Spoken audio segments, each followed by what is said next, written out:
Good morning. Welcome to the First Unitarian Universalist Society of Albany. I don't see anyone with children, and you'll notice that the children are not here. They're over in Family Chapel, so. I believe my mic is on. I may be speaking a little too quietly. And maybe Kate can give me a little bit more volume. Thank you. All right.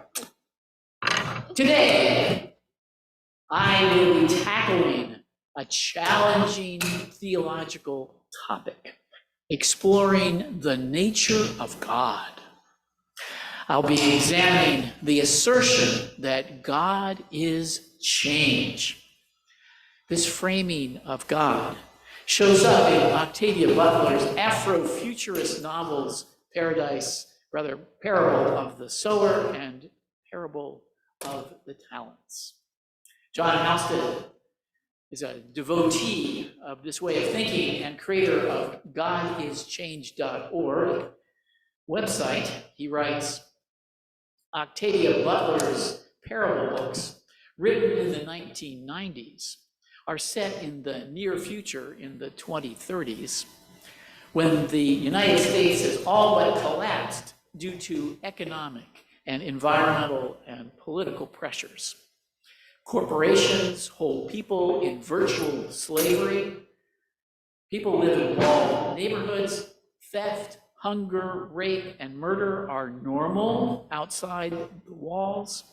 Police work for a fee.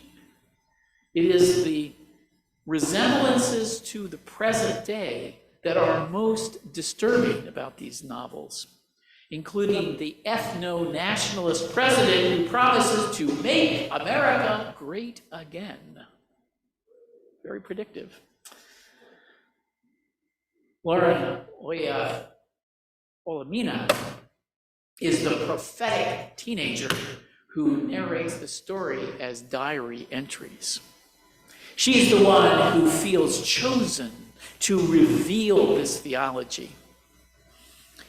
It isn't something she believes she is inventing.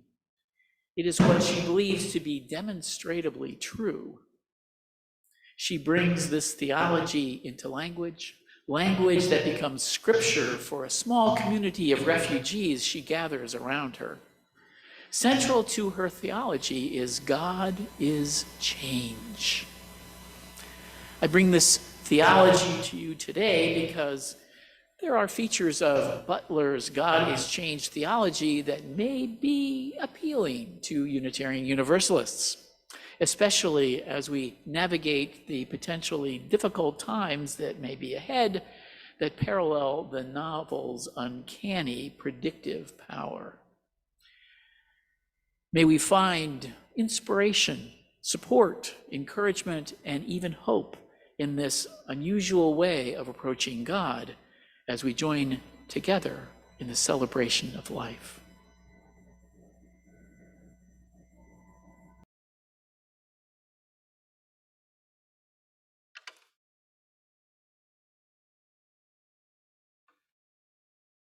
Almost don't want to speak after that. We want to light our chalice now with the words that you'll find appearing on the screen. Welcoming all free seekers of truth and meaning, we gather to excite the human spirit, to inspire its growth and development, to respond morally and ethically to a troubled world, and to sustain a vital and nurturing religious community.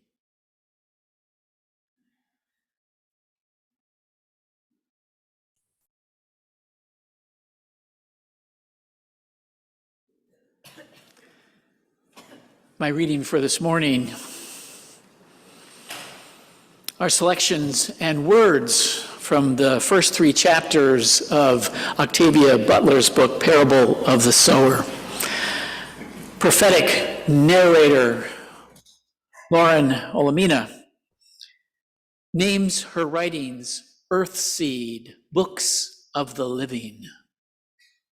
Here are the first words. All that you touch, you change. All that you change changes you. The only lasting truth is change. God is change. A lot of people seem to believe in a big daddy God or a big cop God or a big king God. They believe in a kind of super person. A few believe God is another word for nature. And nature turns out to mean just about anything they happen not to understand or feel in control of. Some say God is a spirit, a force, an ultimate reality. Ask 7 people what all of that means, and you'll get 7 different answers. So what is God? Just another name for whatever makes you feel special or protected? From the beginning of chapter 3, the Earthseed reading. We do not worship God. We perceive and attend God. We learn from God. With forethought and work, we shape God. In the end, we yield to God.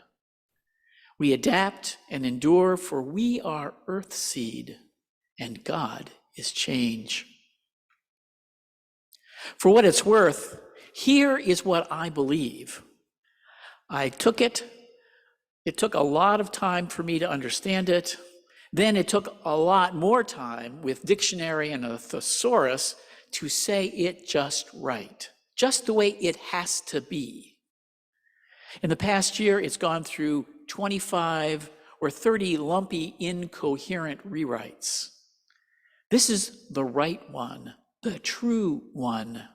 This is the one I keep coming back to. God is power, infinite, irresistible, inexorable, indifferent. And yet, God is pliable, trickster, teacher, chaos, clay. God exists to be shaped. God is change. This is the literal truth. God can't be resisted or stopped, but can be shaped and focused. This means God is not to be prayed to. Prayers only help the person doing the praying, and then only if they strengthen and focus that person's resolve.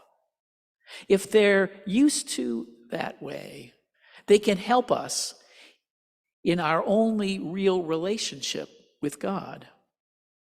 They help us to shape God and to accept and work with the shapes that God imposes on us.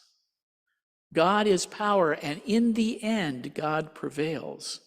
But if we can rig the game in our favor, if we understand that God exists to be shaped and will be shaped with or without our forethought, with or without our intent. Here end the reading. Let us connect now with being an earth seed.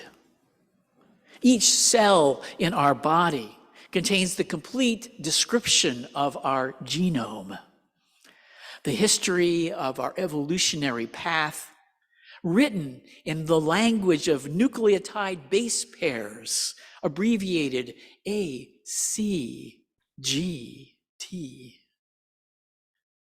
Plant a bacteria, virus, a bit of algae, or some fungus in alien soil, water, or air, and it might grow, change, and evolve. That very process might have happened here, maybe more than once. Is our destiny as earth seed to take root among the stars, as Lauren prophesies? Let us take this contemplation and our own thoughts, reflections, and prayers into a time of silence as we enjoy a little video of grass seed waving in the wind.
I remember being intrigued and a little disturbed by defining God as change, as described in the parable of the Sower by Octavia Butler.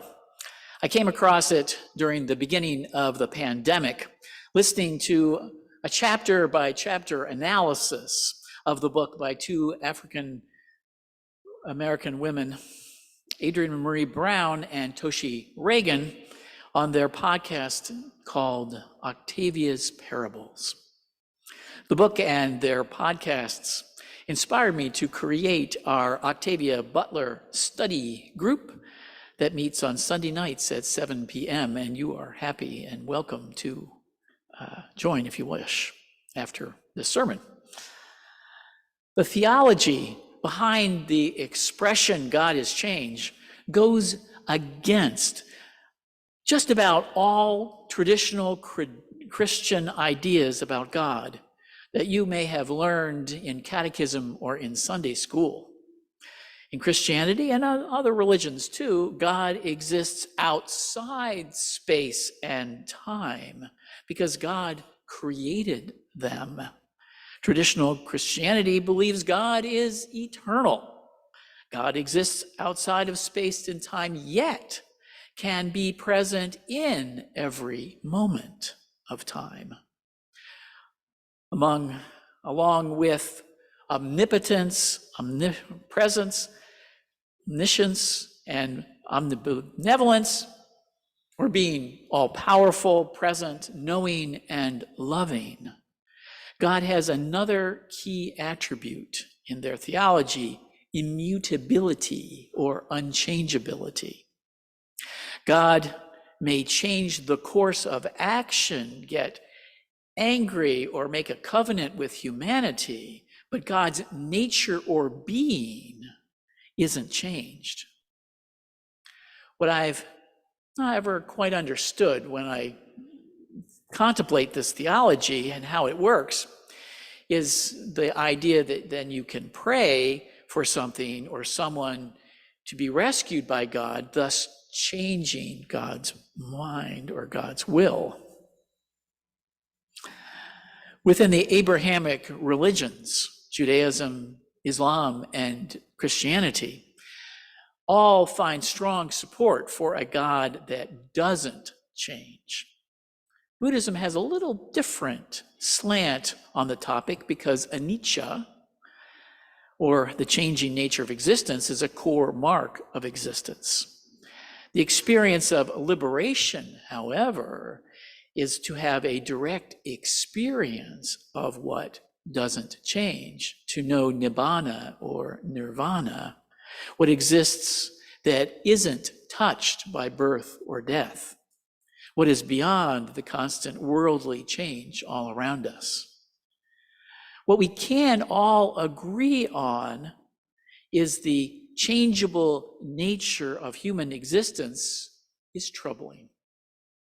There's no place to rest.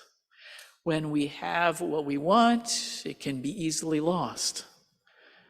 What we don't want persists much longer than we'd like. Much of our misery is caused by change.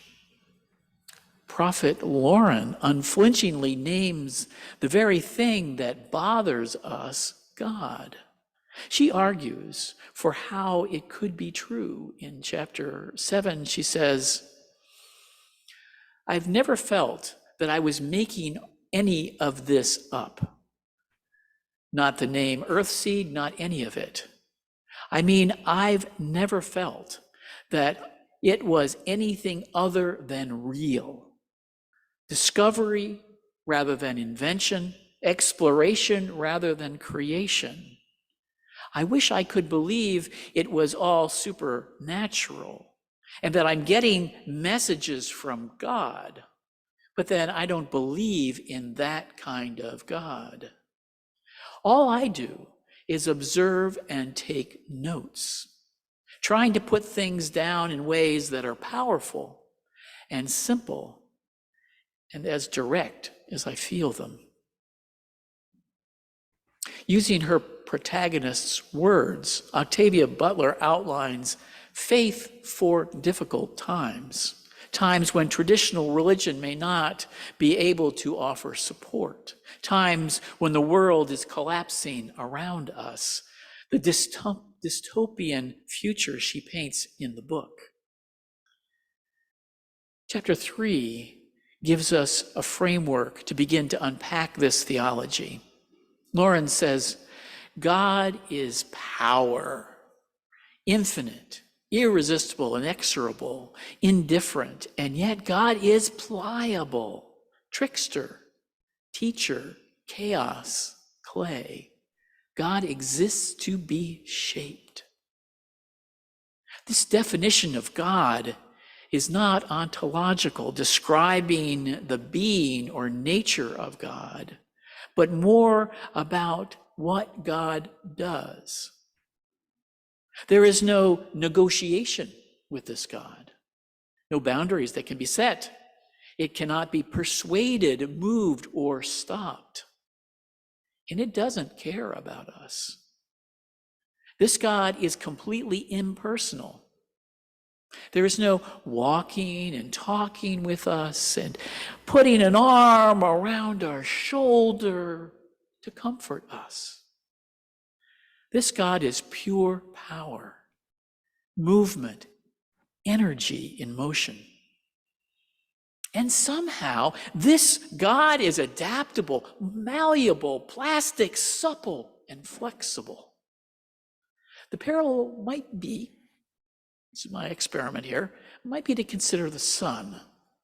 It shines on the planet and gives us all energy that we need to survive as organic life forms. Whether we like it or not, the sun will come up and go down every day, independent of how we feel about sunrises and sunsets. The sun came up before we were born and will continue to go down after we die. There is no negotiation with the sun about coming up a little earlier or not having any solar flares that might be big enough to blow out all of our satellites. The sun is pure power, a pure power source that is independent of life forms that completely depend on it to exist. And the rays of the sun come toward the earth, and they are pliable.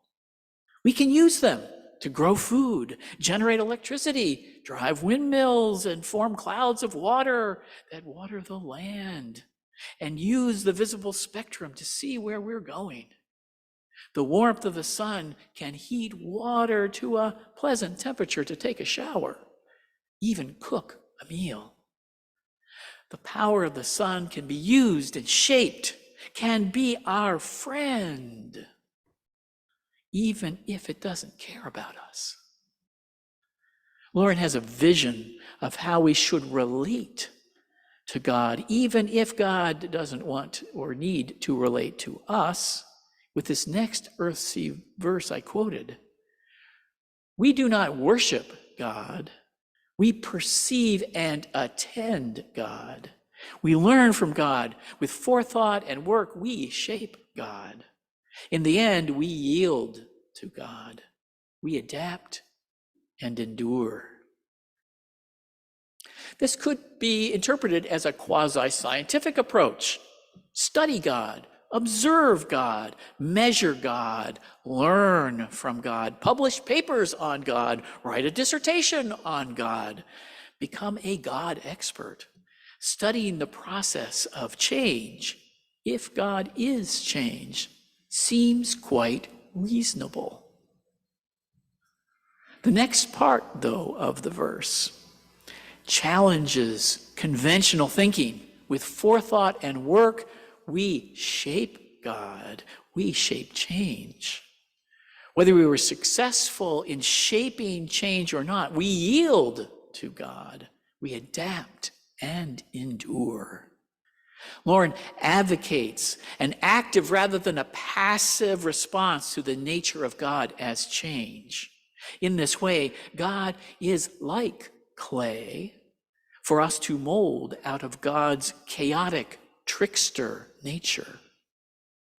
This indifferent God doesn't quite line up with the loving God of Matthew 10:29, get your Bibles out, that cares even about the sparrow that falls from the sky, which is more than I'd care about this invasive species.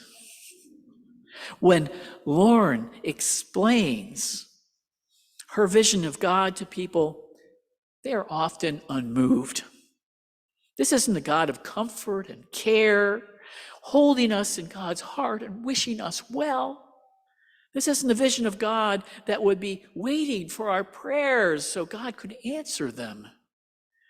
In Islam, the common expression there is, if I take one step towards Allah, Allah will take 10 steps towards me. That's kind of a more warm and fuzzy vision of God. The world Lauren survives in is anything but warm and fuzzy. The dystopian world in which Lauren lives requires her to carry guns and dress like a man just to survive. Lauren explains what she means by shaping God in chapter 18 in response to a question about the value of this kind of an uncaring God. There's hope in understanding the nature of God, not punishing or jealous, but infinitely malleable. There's comfort in realizing that everyone and everything yields to God. There's power in knowing that God can be focused, diverted, shaped by anyone at all. But there's no power in having strength and brains, and yet waiting for God to fix things for you or take revenge for you. God will shape us all every day of our lives. Best to understand that and return the effort, shape God. Throughout the parable of the sower, Lauren is an exemplar of one who is constantly learning, adapting, adjusting, and shaping each moment. She is always expending her energy in the direction of shaping people around her to create community and connection, often by giving of herself and putting her life on the line. Like any good prophet, she puts her community first. She does it risking relationship with people she senses have good hearts, who will become community assets. She builds the earth seed community that begins to sound like a religious community. Here is another earth seed verse. Once or twice a week, a gathering of earth seed is a good and a necessary thing. It vents emotion and then quiets the mind. It focuses attention, strengthens purpose, and unifies people. One of the big controversies in Christian theology is God's impassibility, the inability of God to suffer as we do. Does God know our pain and have compassion for us? Theologian Jürgen Moltmann famously said, "Were God incapable of suffering in any respect, and therefore in an absolute sense, then God would also be incapable of love." Classically, in the Trinitarian construction of God, God as Jesus would be affected by the sparrow falling, but God as the Father would not be touched at all. As happens with a lot of Trinitarian theology, you can have it both ways because it's a mystery. Contemporary liberation and process theologians reject impassibility and frame suffering differently. God is deeply affected by everything that happens and is completely responsive to the suffering of humanity, but in ways that we may not be able to comprehend with our limited cognitive ability. A simple comparison might be the Carner blue butterflies, who would not be able to comprehend the care for them by friends of the pine bush, aware of how they fit into the ecosystem. Termites will never comprehend our wrath as they attack our timber in our homes and we seek to exterminate them. Some of the folks who've been drawn to earthseed theology have been social justice activists. These are people who intensely experience the dystopia of contemporary life and are not witnessing much divine agency at work, fixing anything about our active participation, without our active participation. Adrienne Marie Brown and Toshi Reagan, I mentioned earlier, are dedicated to planetary transformation.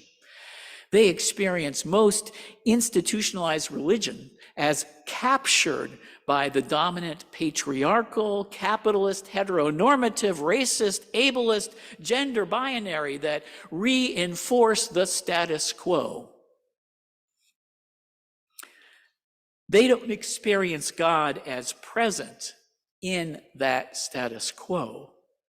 If God exists, God must be part of the process of dismantling that oppression. God is experienced as change. Jesus wasn't a status quo kind of guy either, nor was Muhammad a status quo kind of guy. Buddha wasn't a status quo kind of guy, neither was Moses. Real religion, the religion of the revolutionary, they might say, God is change. Now, while I appreciate, I do, this God is change theology, especially to activate social change, there is something missing for me in the impersonality of God as power, the pure agency of change.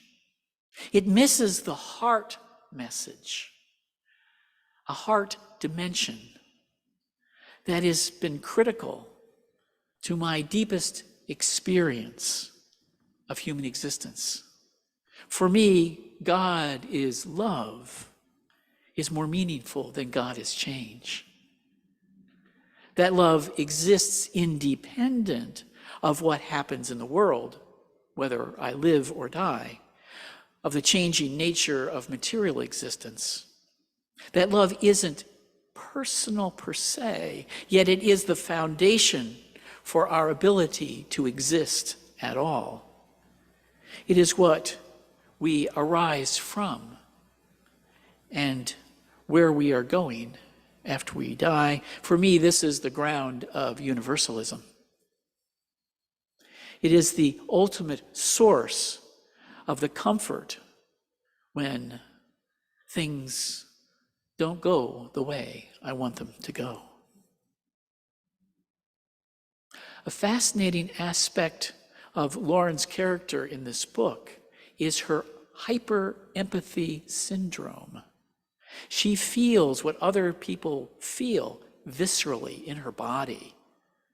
The ability to feel that powerfully turns out to be a major liability that can disable her when she has to fight and must kill to survive. She must hide this capacity because people will use it to control her. And yet, that capacity is of great help to her as she builds community. It assists her following a prophetic call to teach the world that they can be earthseed and spread life to the stars. Is God change? Is God love? Is this irrelevant because God doesn't exist? Unitarian Universalism puts its faith in you to figure it out. I'm here, our congregation is here, and exists as a place to help you figure out, in the context, figure out all of this mystery of what it is to be and to be alive in the context of building beloved community together. So be it.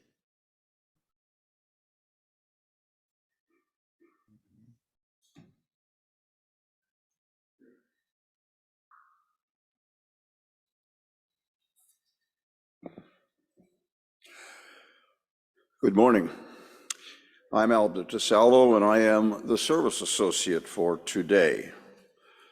Before I introduce the offering, we need to note that with the exception of all for grades 8 and 9, Sunday morning programming for children and youth ends at 11:15.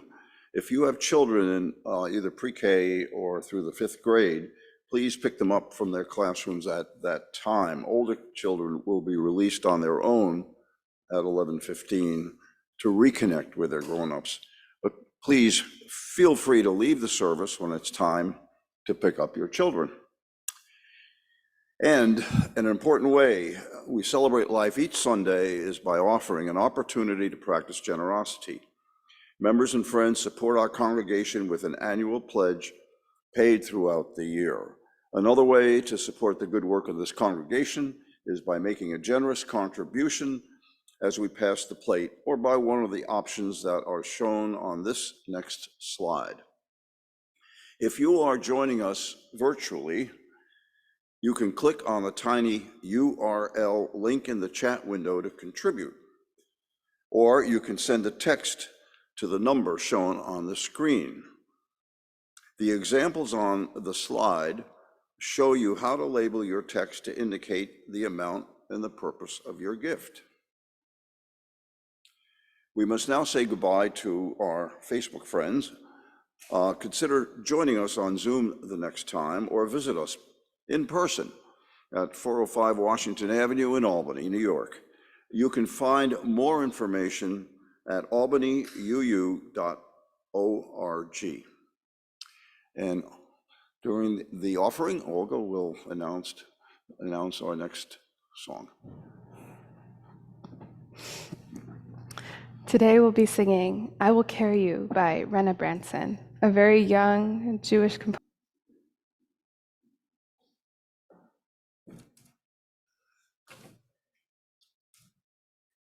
Good morning, everyone. Happy September in November. My name is Annie Lipinski, and I am on duty today as a pastoral care associate. Also on duty today is the wonderful Sandy Stone, who's standing right now. This is the time set aside in our service for sharing significant personal milestones in our lives. There are several ways to share a joy or concern. On Zoom, you can click on the raised hand symbol. The technician will call on you to unmute and share your joy or sorrow. Those here in Community Hall will be able to come forward and select a stone to place in the bowl on the table. If you wish, you can share your joy or sorrow at the microphone, which is right there. Please also consider sharing your sorrow after the service with one of our pastoral care associates, me and Sandy today. We'll begin by reading items that were submitted this past week. That will be followed by the spoken joys and sorrows on Zoom, and finishing with any joys and sorrows to be shared here in Community Hall. As far as I know, there are no submissions in advance. I have no pre-submissions as well. Okay. And do you have any raise hand symbols for? So far, we have no raised hands on Zoom. Okay. So I invite those of you who would like to move a stone and come forward. If you wish to speak your joy or sorrow, you can wait with the usher at the microphone.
Good morning, everybody. My name is Jay Holly, and Tuesday is my birthday.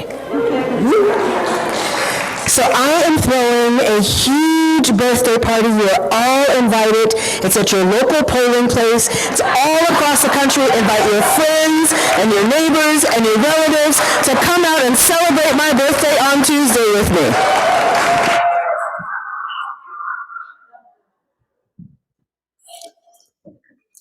Good morning, I'm John Morse. I remember hearing a very similar sermon about God, and 22 years ago when I visited the Unitarian Society in Raleigh, North Carolina, I told at Joy's Concerns there that a lot of religions are different from ours and some others because ours tends to be dynamic and changing and taking thought, insight, and effort, whereas some others are static, where there's like a set creed or dogma, readings and teachings that never change through the centuries, and things that don't change often go extinct.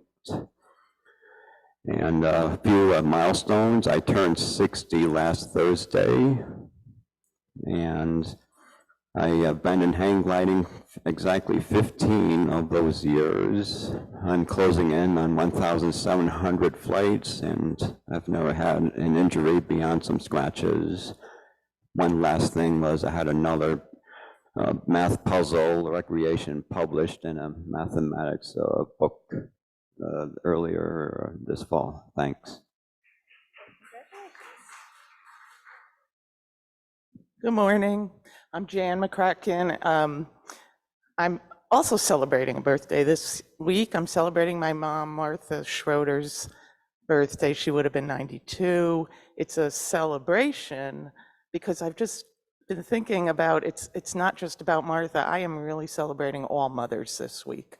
So I just wanted to let you know that and hope you'll join me in that celebration of all mothers.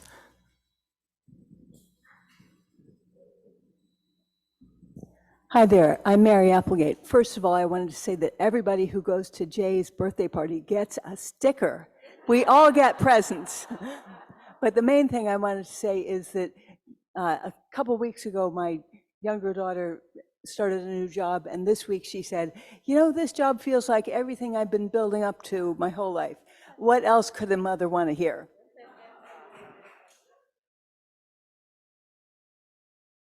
Hi, I'm Shannon. I guess I'm the only one with a sorrow. A friend of mine died suddenly on Saturday, so I'm feeling pretty sad about that. But that's it. So it's not typical for the usher to do a joy or sorrow, but I feel moved to by Jay's comment because I had forgotten if I ever knew that Jay and I share a birthday. So that is a lovely thing. But the thing I really wanted to talk about was my sorrow in terms of sharing the journey of my mother through Alzheimer's. And Jay's talking about her journey through her mom was really helpful to me while she was going through this a few years ago. And so I wanted to just share with the congregation that my mother is on a long journey through Alzheimer's, and it's an extraordinarily difficult and emotional time for me, but it was helpful to me when Jay was preceding me, so I wanted to share that in case anyone else would find that helpful to know that there is someone else here going through that with you.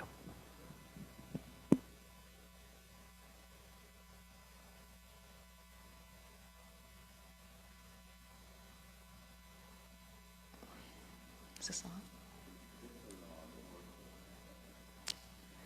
As I select a stone, on behalf of all those joys and sorrows that are left unspoken, let us hold all that we've heard and felt in our hearts.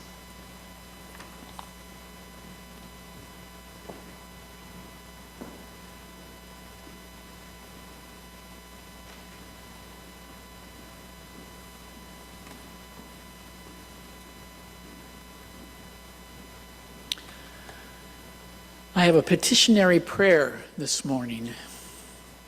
I'm going to ask for something. I encourage you to turn inward.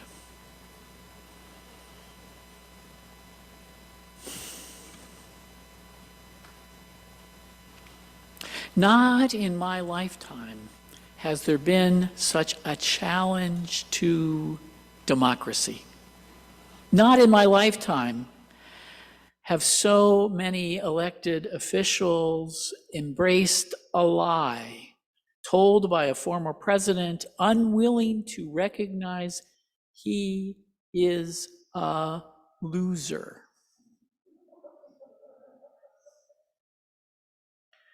Not in my lifetime has the boring process of running an election, I've done it, I've been involved, been so endangered by election officials who already know the correct outcome. What I pray for, and I pray for today, as people vote and the polls close Tuesday night, I pray for our democracy. I pray that our elections are trustworthy and not corrupt. I pray that candidates accept the outcomes when the votes are counted. May the God of change the hearts of those who would subvert the process and intimidate the voters. I pray that around the country, no matter which candidate wins, democracy is the undisputed winner. So be it.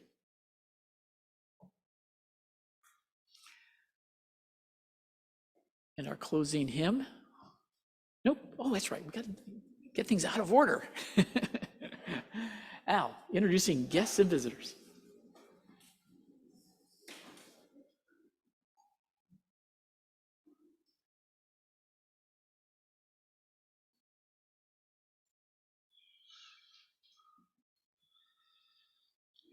And indeed, we would like to get to know guests and visitors at our service. If you'd like to tell us who you are and where you're from, those here in Community Hall should stand and raise your hand.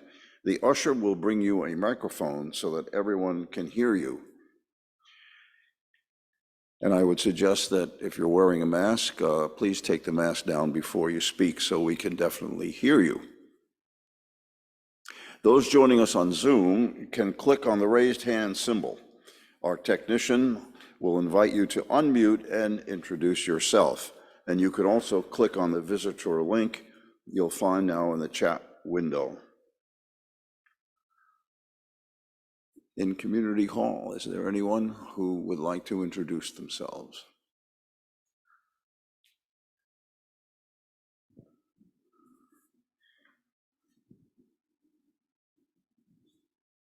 There's no way to get. Hello, good morning. My name is Heather. I'm here with my sons. This is Jonas, this is Stephen. We moved up here at the end of the summer from Saugerties and were previously attending the UU in Kingston. And it's taken us a little bit of time to settle into our new home and get into the swing of things, but we're really happy to be here today. So thank you for welcoming us. Welcome.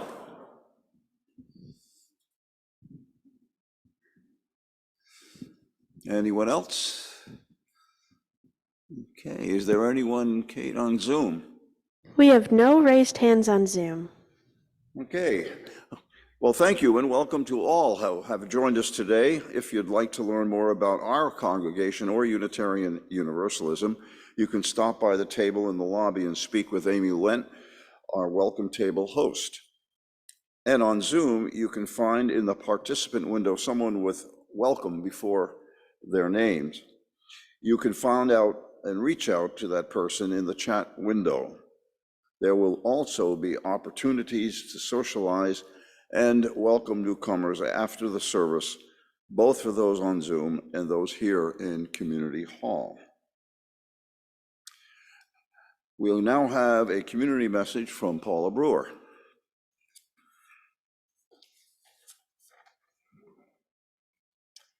Good morning, everybody.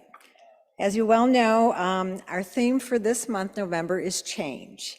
And the children and youth of Albany UU will be trying to make a small change for the better this month by collecting hygiene product donations for the Interfaith Partnership for the Homeless. The requested items are posted or listed in Windows Weekly. They are posted in several places throughout the church, including outside of Elizabeth's office, on the easel in the lobby, and the bulletin board in Channing Hall. We're encouraging you to pick up a few new unopened items from the list to donate, and also consider asking a friend, family member, or neighbor to do the same. Donations can be brought to church on Sundays and placed in the collection bins in the lobby. The drop-off or deadline for collecting these items is Sunday, November 27th. After that time, the items will be sorted and packed for delivery to the Interfaith Partnership for the Homeless the following week. Thank you for your support.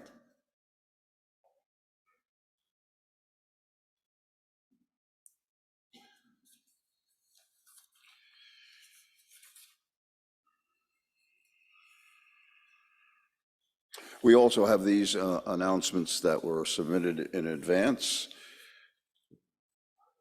Sign up now to attend or to host a circle dinner on Saturday, 19 November, from 6 to 9 p.m. by emailing John Sherman at johnsherman@gmail.com. Please do that by Sunday of next week. That's the 13th.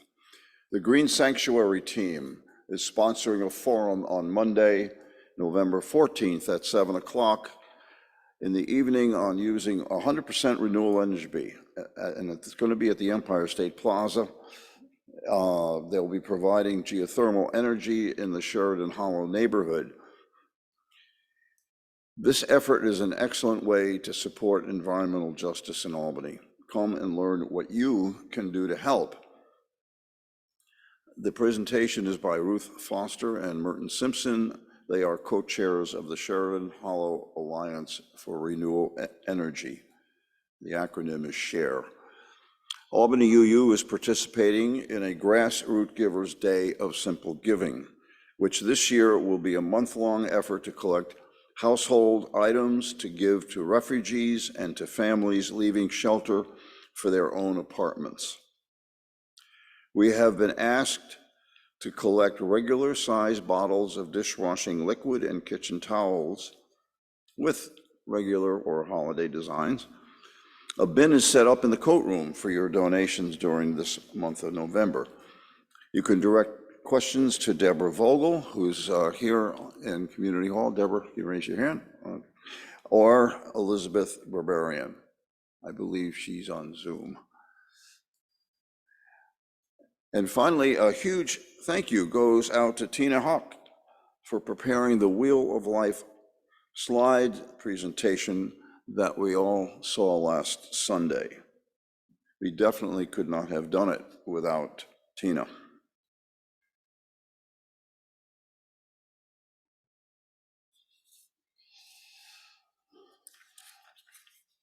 In trying to understand and grasp the meaning of much of this idea that was being presented by Reverend Sam through the works that were referenced, I looked at some of and studied some of the parables or verses that were written by Ms. Foster. And I came across a couple that I think helped me grapple with the concept of change and God is change. God is neither good nor evil, neither loving nor hating. God is power. God is change. We must find the rest of what we need within ourselves, in one another, in our destiny. And also, the child in each of us knows paradise. Paradise is home, home as it was, or home as it should have been. Paradise is one's own place, one's own people, one's own world, knowing and known, perhaps even loving and loved. Yet every child is cast from paradise into growth and destruction, into solitude and new community, into vast, ongoing change.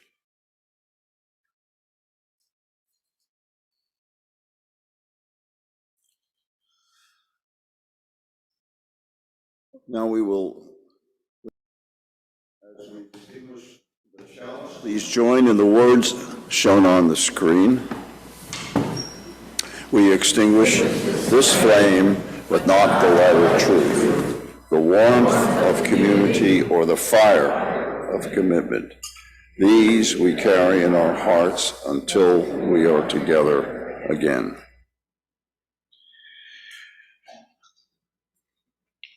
We will have a talk back with Reverend Sam here after the end of the service. And for those who are on Zoom, you are encouraged to join a breakout room for conversation and fellowship. You can click to accept the breakout room assignment when it appears on your screen. And those of you who would not want to stay for the discussion with Reverend Sam can go to Community Hall, where you were invited to attend coffee hour. And we especially encourage our guests who are gifts, and visitors to join us for coffee and refreshments. And those of you on Zoom are welcome to attend the response to discuss the service topic. You can stay in the same Zoom meeting or right here in Community Hall, and the discussion will begin in a few minutes.